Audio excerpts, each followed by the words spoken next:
আসসালামু আলাইকুম। এখন বাজে 9:19। বাড়ি থেকে বাইরে হয়েছিলাম 6:30টায়। আর আজকে চট্টগ্রাম বিভাগ ঘুরবো। চট্টগ্রাম বিভাগে টোটাল 11টা জেলা আছে, সবগুলা একদিনে ঘোরা সম্ভব না। আজকে হচ্ছে ফার্স্ট দিন, আজকে 2-3টা জেলা ঘুরবো। আর এখন আমি আছি ব্রাহ্মণবাড়িয়া। তো ব্রাহ্মণবাড়িয়া অনেকগুলো দর্শনীয় জায়গা আছে, আবার ঐতিহ্যবাহী জায়গাও আছে। নর্মালি এই জেলাগুলোতে যেরকম জাম থাকে, এখানে সকাল 9টা বাজে, এখনই প্রচুর জাম। আর জাম হওয়ারই কথা। নির্বাহী প্রকৌশলী কার্যালয় ব্রাহ্মণবাড়িয়া।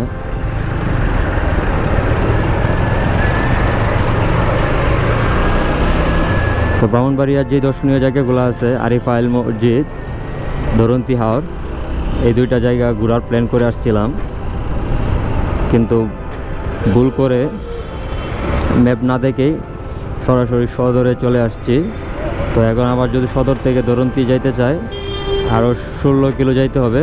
তো 16 কিলো যাওয়া, আবার 16 কিলো প্রায় 32 কিলো হয়ে যাবে। কিন্তু এই সময়ের জন্য এখন আর যাব না, সরাসরি কুমিল্লা চলে যাব। ব্রাহ্মণবাড়িয়া সদরটা হয়ে কুমিল্লা চলে যাব। তো আপনাদের যেটা বলতেছি, ব্রাহ্মণবাড়িয়া অনেকটা উন্নত। সকাল 9টা বাজে, এজন্য দোকানপাট এখনও সব খুলে নাই। দোকানপাট খুললে মানুষজন আরও বেশি থাকবে। দোকানপাট খুলে নাই, তারপরেও তো এখনও অনেক মানুষ। সিলেট কুমিল্লা হাইওয়ে এতটা নেরো হওয়ার কথা না, সম্ভবত ভুল রাস্তায় বা গলিতে ঢুকছি।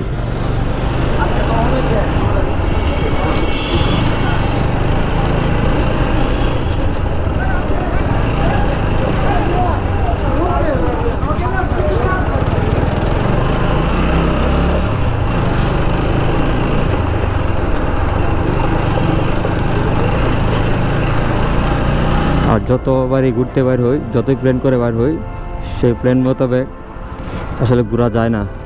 প্ল্যান চেঞ্জই হয়। প্ল্যান ছিল সকাল 6টার ভিতরে ব্রাহ্মণবাড়িয়া ঘুরবো, তারপর কুমিল্লা যাব, কিন্তু সেটা আর হয় নাই। এখন ব্রাহ্মণবাড়িয়া ঘুরে কুমিল্লা চলে যাব।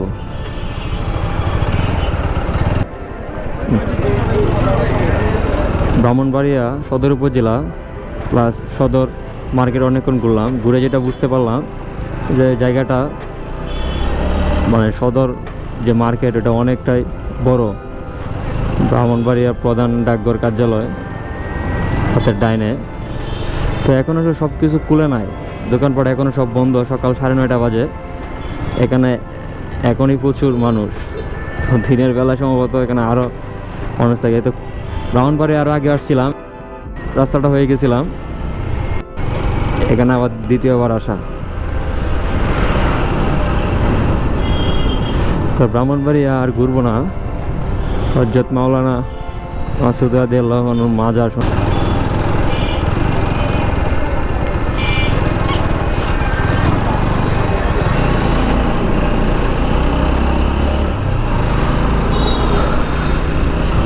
ব্রাহ্মণবাড়িয়া সদর অনেকক্ষণ ঘুরলাম।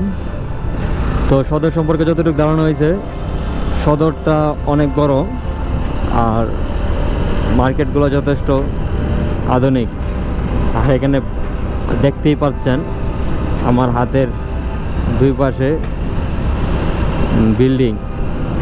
তো নর্মালি ঢাকা শহরে এরকম বিল্ডিং আমরা দেখতে পাই, তো ব্রাহ্মণবাড়িয়ার ঠিক এরকমই বিল্ডিং। আর এটা ঢাকার যে ফ্লাইওভার, এখানেও ফ্লাইওভারের উপর দিয়ে যাচ্ছি। তো যাই হোক, যথেষ্ট আধুনিক বলা যায় ব্রাহ্মণবাড়িয়া। ব্রাহ্মণবাড়িয়া থেকে এখন চলে যাব কুমিল্লা, কারণ একটা জেলা সব কিছু ঘুরতে গেলে কমপক্ষে একদিন দরকার। তো আমি প্ল্যান করে আসছি একদিনে 2-3টা জেলা ঘুরবো। তো এখন 9:30 বাজে, যদি কুমিল্লা যাইতে পারি 12টার আগে, তাহলে কুমিল্লা ঘুরবো প্লাস চাঁদপুর ঘুরবো। সারেহা গফুর সরকারি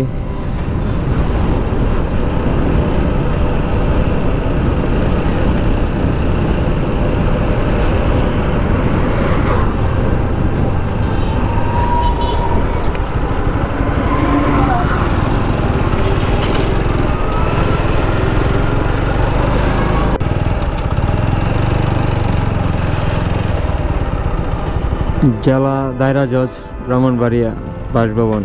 পিছনে দেখলাম জেলা প্রশাসকের বাসভবন। তো জেলা প্রশাসক দায়রা জজের বাসভবন ভিতরে কি আছে সেটা দেখার কোনো আয় নাই, একেবারে উঁচু দেওয়াল। স্টেডিয়াম ব্রাহ্মণবাড়িয়া। ব্রাহ্মণবাড়িয়া স্টেডিয়াম আমার হাতের ডাইনে। ব্রাহ্মণবাড়িয়া স্টেডিয়ামে তো আর এখন কোনো কাজ নাই, স্টেডিয়ামে যায় লাভ নাই। তো এখন ব্রাহ্মণবাড়িয়া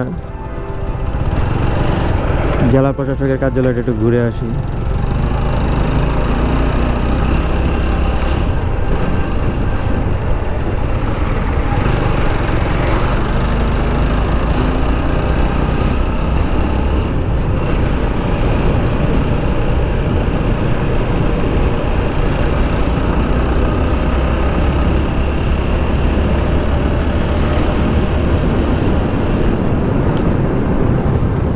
পুলিশ সুপারের কার্যালয় ব্রাহ্মণবাড়িয়া। তো আমার হাতের ডাইনে দেখতে পাচ্ছেন পুলিশ সুপারের কার্যালয় ব্রাহ্মণবাড়িয়া, সিভিল সার্জনের কার্যালয় ব্রাহ্মণবাড়িয়া। তো হাতের বামে LGED।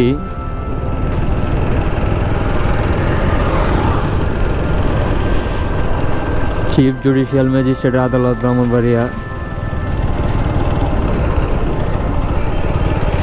জেলা নির্বাচন অফিসার।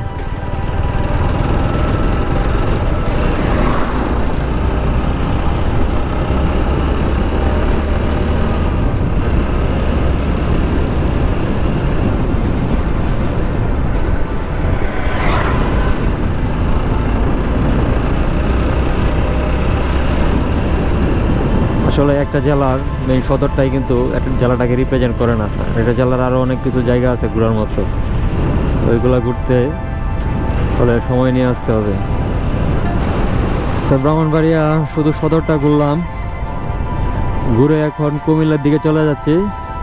তো নেক্সট ভিডিও অর্থাৎ কুমিল্লাতে দেখা হবে। যদিও রং রুট দিয়ে ঢুকছি, বাম দিয়ে ঢোকার দরকার ছিল।